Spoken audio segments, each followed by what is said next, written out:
And we continue at 2:05 in the afternoon on the John Phillips Show. Mr. Randy Wang's in Culver City. Mario in Chino writes in at johnnydon'tlikeshow@gmail.com. Guys, I'm horrified by what I've been listening today. Great show as always. Absolutely, absolutely. Absolutely, absolutely. Even Shane got the assist on that one. Absolutely. 800-222-5222 is the telephone number, 1-800-222-5222. It is a pleasure to welcome our next guest to the program. He is the author of Behind Closed Doors. He's a former speechwriter for Presidents Nixon and Reagan. You can get his book, by the way, online at Amazon.com. He also writes for the Wall Street Journal and has a piece out in tomorrow's paper titled Gavin Newsom's gerrymandering measure is likely to fail. Californians always reluctant to vote yes will recoil at the governor's self-serving partisanship. Ken Khachigian, welcome. Hey, John, always good to be on your show. Well, thank you so much for stopping by. So you think Gavin Newsom's going to get stuffed at the hoop? Well, I think so. This is a really stupid proposition, and propositions on the California ballots that require affirmative votes are notoriously difficult to pass. I ran 2 school choice campaigns in California, so I learned the hard way. Especially beginning with the school choice campaign, Proposition 174 in 1993, and we were within striking distance in mid-September, which is right now. We were within about 9 or 10 points of victory, of achieving a positive vote at the end of the campaign. And at the end of the day, they ran negative ads and raised boogeyman about school vouchers and everything else, and we lost by 70-30. So basically, it's easy to raise doubts about things that people don't know about, or if they're unsure and everything else. And it's really, really easy to raise doubts about this Proposition 50 because for one thing, it's really, really unfair, John. It's taking the Democratic Party has 45% of the registration in California, and then what this does is this gives them 92% of the congressional delegation after this disastrously partisan redistricting, the redrawing of district lines. I mean, it's just absolutely absurd. The Ken Calvert's district, for example, after they redistricted, he had a crazy line to begin with, but this new one goes way up from Whittier down south, and the district now looks like a hammer and sickle. It's a crazily designed district. There's one up in San Joaquin County. The San Joaquin County the county itself now the county itself moves into 5 different congressional districts. The city of Lodi the city itself is pushed into 2 congressional districts into this insanely weird redistricting. The San Joaquin Valley is now, the Republican Party is basically, if you're a Republican, you're basically disenfranchised totally without any representation in Washington, D.C., which means now that the radical environmentalists who don't want farmers to get water, and if you have any conservative instincts in the San Joaquin Valley, you're absolutely out of the picture now, because the Democrats are going to just pull in all the left-wingers, and you'll have no representation. So what I'm saying is that this proposition is so radically drawn that it's not going to pass. Plus, and here I'm doing a little filibuster on you, but it's the other thing about it is that they're already putting ads up, which has some woman saying promising that this proposition, Prop 50, is temporary. Now, if you believe that anything that the government puts into place in California is temporary, you can take that to the bank along with short lines at the DMV. If you believe that, I'm going to refer you to what Jerry Brown did when he lied about Proposition 30 in 2012, when they promised that the increase in taxes was going to be temporary in order to balance the budget. But then after it lapsed, the Democrats, because they had a majority and they're acting virtually as an autocracy, put Prop 55 on the ballot and extended those taxes to 2030. And then Jerry Brown went into a monkish silence and didn't impose the raise in taxes that he promised would never be raised. So he lied about the temporary nature of that. So you can't believe anybody in the state government when they say something's going to be temporary. So there they are out there lying once again. The state government is lying to you. Gavin Newsom is lying to you. And if you believe anybody that says something is temporary, you just can't take that to the bank. So I think at the end of the day, when if money is raised to put against this horrible proposition, which disenfranchises millions and millions of Californians of representation in Washington, D.C., that this thing will go down. Well, I think you're right that the argument is not intellectually honest. What Gavin Newsom is asking state voters to do is, in order to protect democracy, we need to rig elections. And he's also saying, I'm really mad at what the state of Texas is doing, so help me punish entire counties in California to show Texas how mad we are at them. Neither one of those arguments make any sense to anyone here, which is why I think he's not even going to really engage in those arguments much. I think he's just going to make a naked partisan argument where he's going to go to Democrats and he's going to say, there's more of you than there are of them. You Right. have a partisan duty to come out and vote for this. Don't ask any questions. Well, that's exactly what he's doing, and how honest is that? Now, if there's an honest editorial writer in California and an honest reporter who's within the reach of my voice, they're going to reject that argument because that's a purely partisan hack argument on behalf of Gavin Newsom. And why is he doing it, John? Is it for the furtherance of democracy, or what is it in the furtherance of? You and I know what he's really doing this for. He's doing it to run for president in 2028. It's all about Gavin Newsom. It's all about that crown on the top of his head to be king of not just California, but he's looking in the mirror every morning and saying, "Boy, don't I look like the president of the United States?" And I'm just seeing myself on Marine One and Air Force One. He wants to be president of the United States, and this is all about building up his image nationwide among the Democratic Party, showing that he can be a tough guy against President Trump and be the candidate that leads them into the fight in 2028. That's all this is about. I don't know if the people listening know that this proposition is going to cost $250 million of taxpayer money. Now, I just heard in the commercial break that there was a knifing in Los Angeles here that took place, and about 20, 30 people involved, and they're looking for a suspect. Now, couldn't that $250 million be better spent on police protection in Los Angeles? Couldn't it be better spent on firefighters who might have put out some of those fires in the Palisades? It couldn't be better spent on the lousy schools that Gavin Newsom is overseeing? No, but he's spending $250 million of taxpayer money to promote his presidential campaign. That seems outrageous to me. I'll tell you, if his arguments make no sense, I think there's a reason. I don't think Gavin Newsom really ever thought this thing through.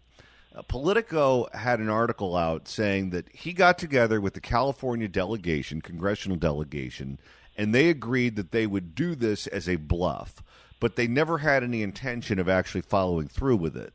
Then he went on all the podcasts and was beating his chest and boxed them into a corner where they had to move forward with it. They didn't want to move forward with it. He pushed them into a place where they had no other choice. Now, let's look at the three most likely scenarios here, and you tell me if you see Gavin Newsom benefiting from it. I don't. Scenario number one is he loses at the ballot box, that voters reject Prop 50, and he looks weak, and he looks like a governor that doesn't even have control of his own state. That's a bad look for Gavin. Let's say Prop 50 passes, but let's say instead of picking up 5 additional seats, the Democrats only pick up 3. Because Kevin Kiley says he's going to run for re-election regardless of what happens with Prop 50, and he's been a proven vote getter in that area for many moons. Darrell Issa will likely run for re-election in a district that favors the Democrats but is winnable for Republicans. So if they go through all this and only net 3 seats, I don't know how you can declare victory with that. Or here's the third scenario.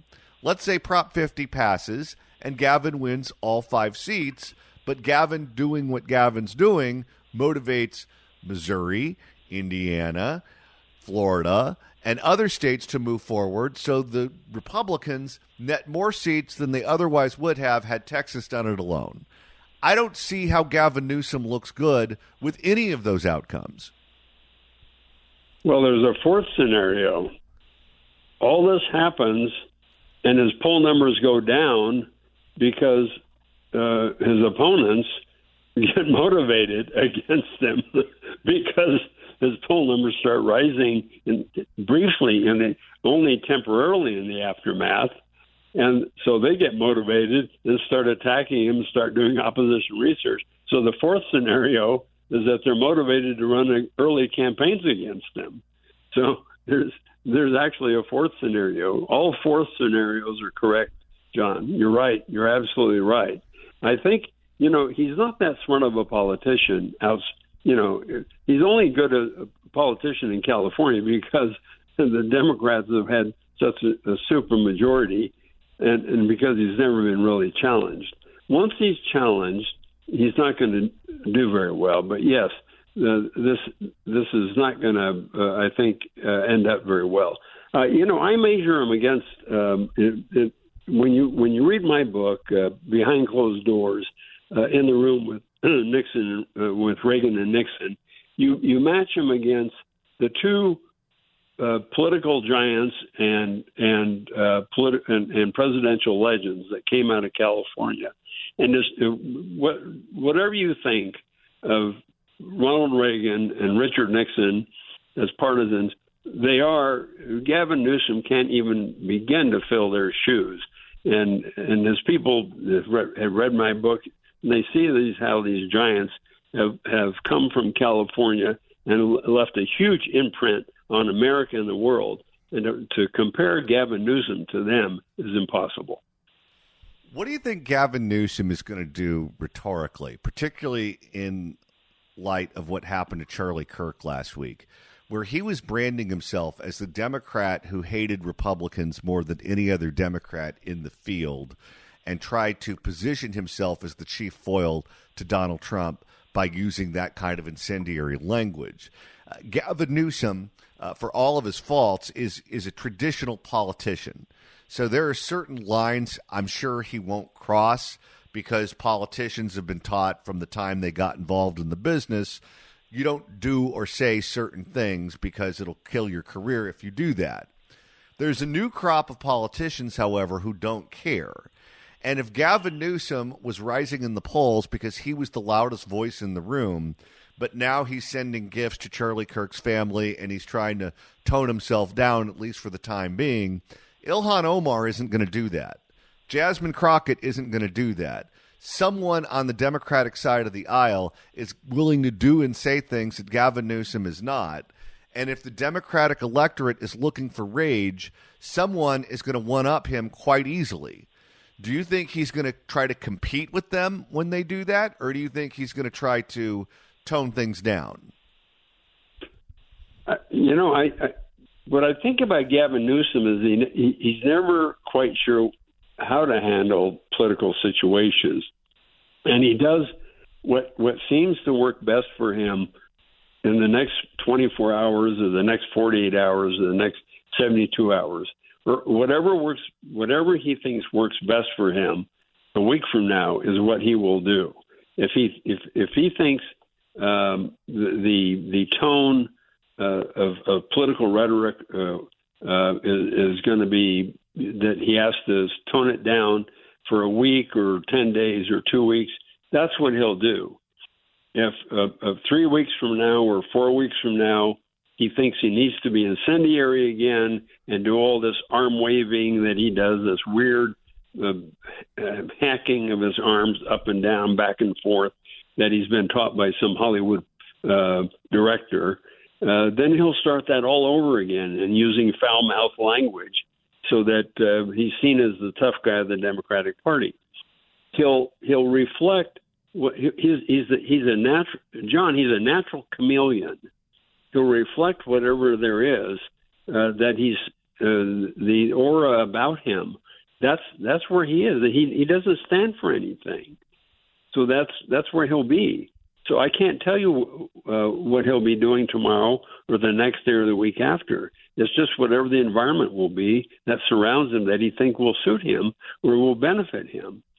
So if he thinks being a nice guy or living in Mr. Rogers' neighborhood is what will benefit him, that's what he'll do. But if he thinks being an outrage or being, in the world wrestling mode, worldwide wrestling mode is the mode to be. That's what he'll do. He is the most singularly unprincipled person in California politics today, and so I can't give you a good answer to that question, I'm afraid.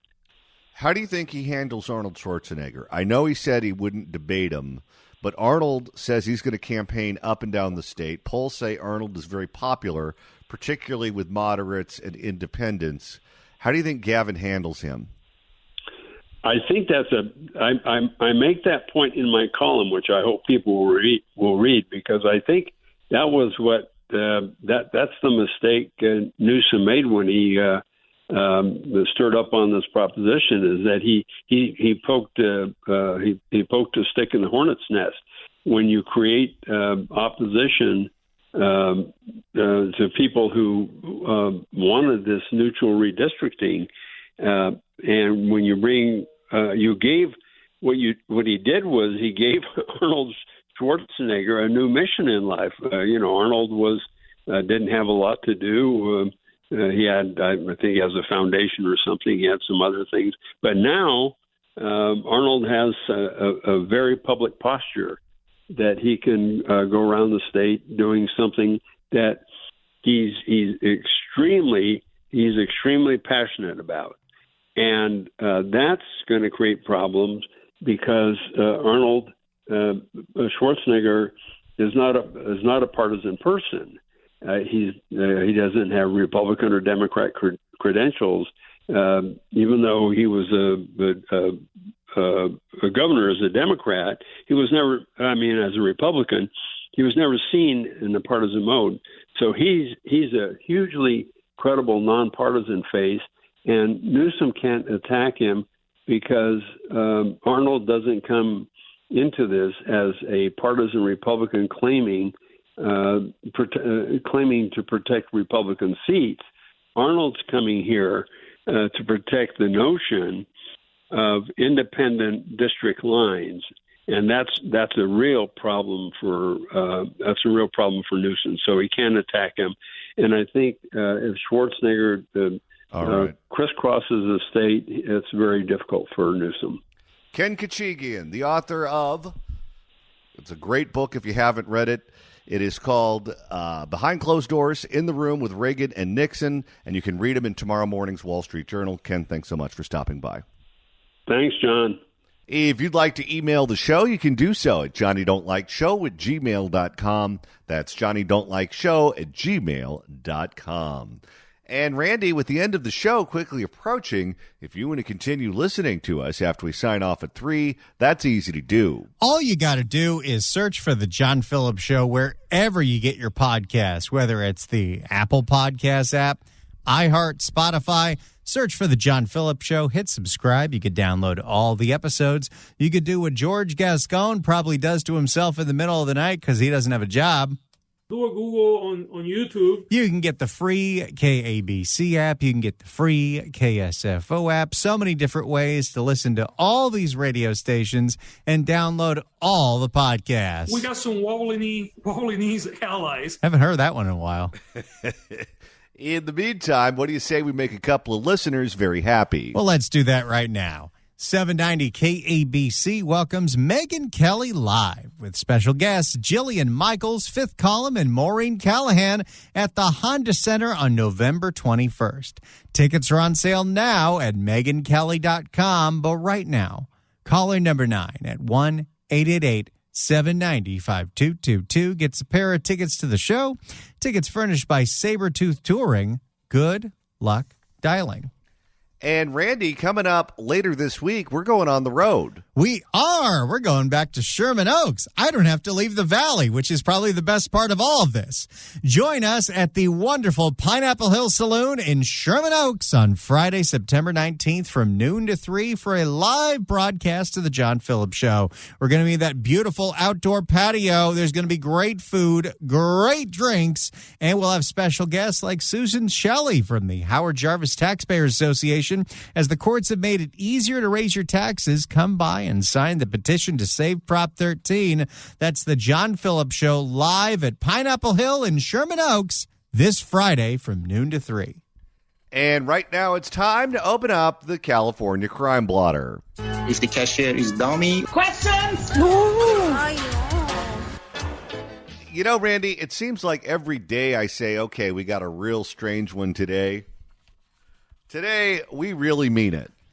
So, random woman gets stabbed by a homeless guy. But that's not the story. The story is, while an ambulance went to respond to the woman that got stabbed by a homeless guy, some other guy stole the ambulance.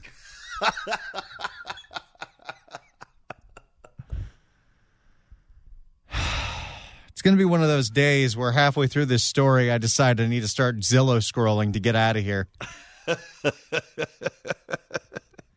For more, here's ABC 7 Eyewitness News in Los Angeles. We begin with that wild crime spree stretching from Downey to Alhambra. A man was stabbed in front of the Downey Library, but when paramedics arrived, their ambulance was stolen. Yeah, even more bizarre, the person who stole the ambulance was not related to the stabbing incident. Eyewitness News reporter just saw an open door and thought, hey, that looks like a fun ride. Let's GTA this thing.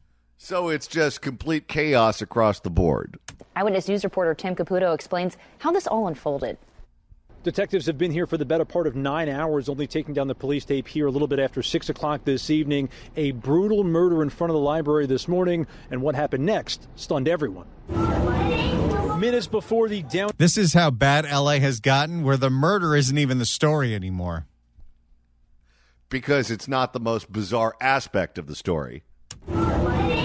Minutes before the Downey Library opened this morning, an argument steps from the front door turned deadly. Gentlemen were arguing right outside here.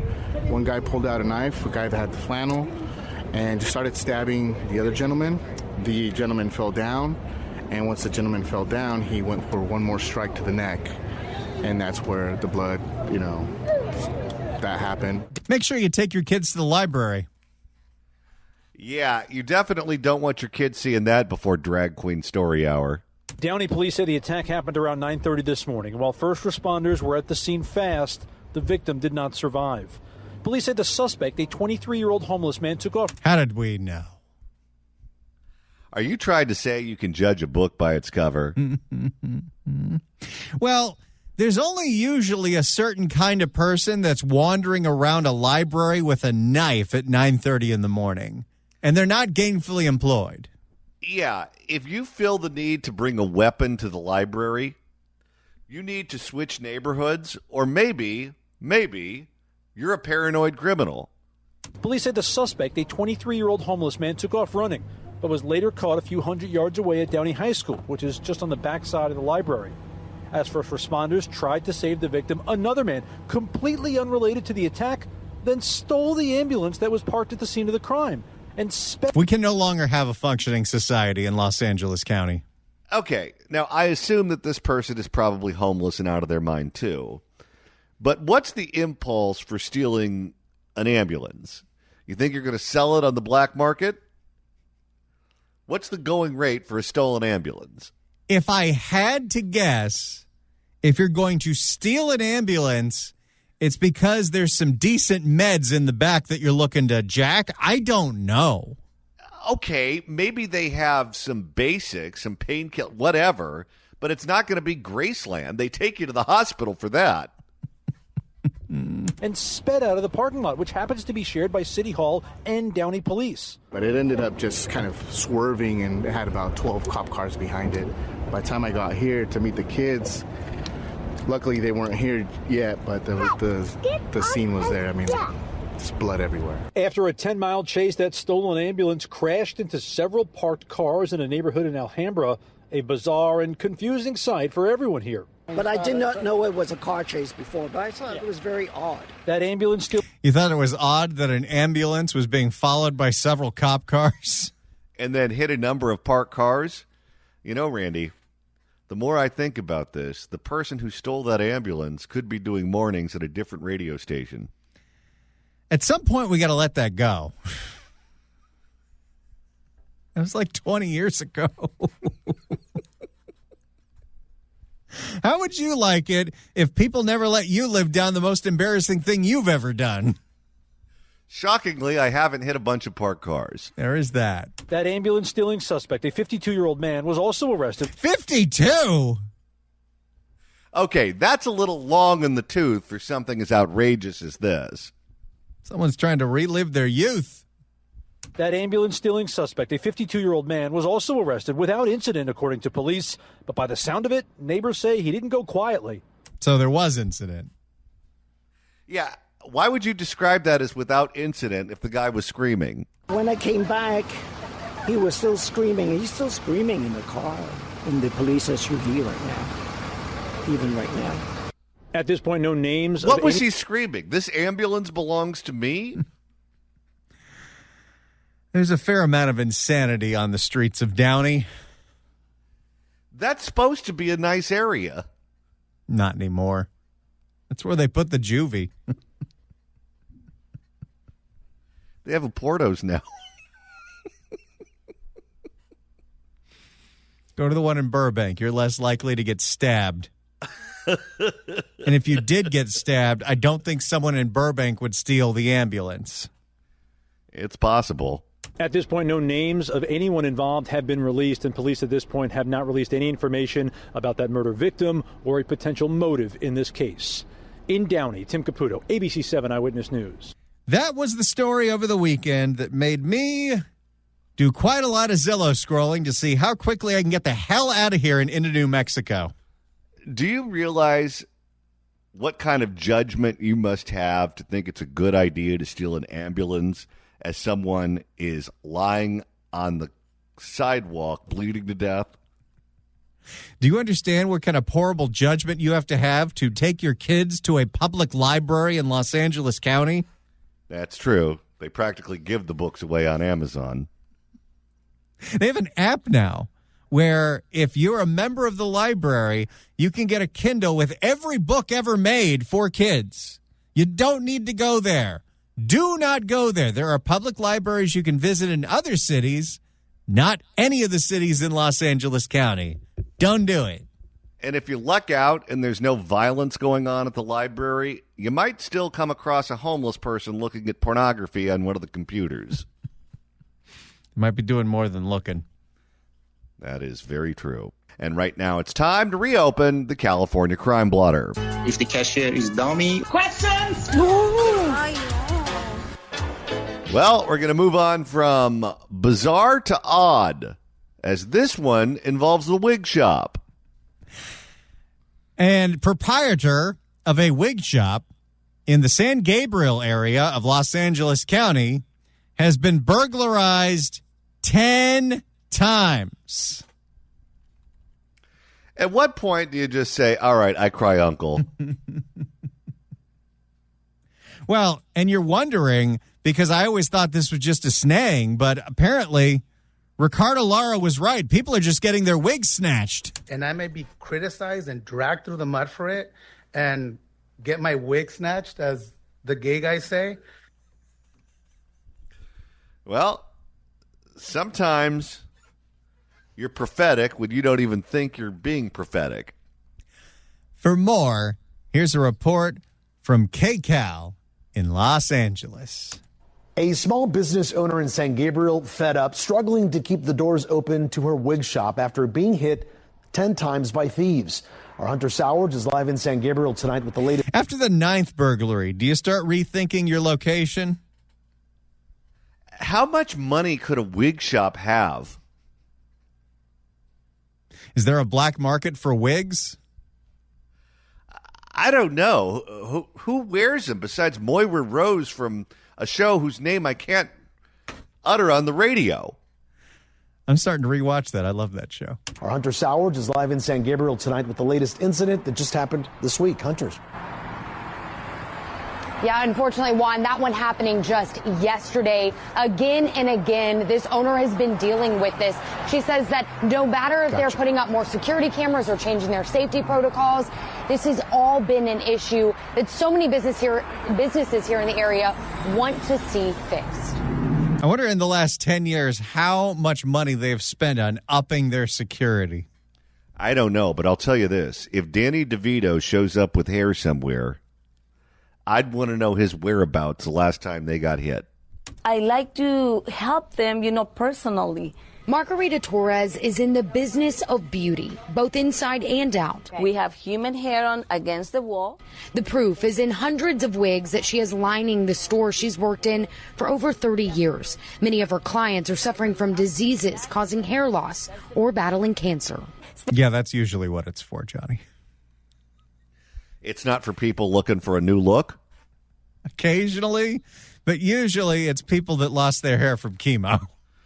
Well, let me tell you, at the casino in Las Vegas this weekend, I saw a guy with what might be the worst wig I've ever seen before in my entire life.